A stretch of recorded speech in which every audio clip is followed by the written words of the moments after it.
Assalomu alaykum. Biz Hayit va Mastura xonadonidamiz. Xonadonda mana tikuvchilik yo'nalishi bo'yicha ishlar olib borilmoqda. Xonadonimizda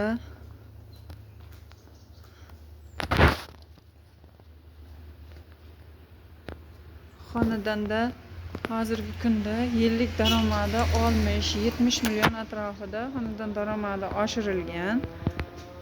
Tikuvchilik yo'nalishi bo'yicha ish olib borilmoqda, shogirdlari o'rgatilmoqda. Mana xonadonimizda tikish ishlari olib borilmoqda.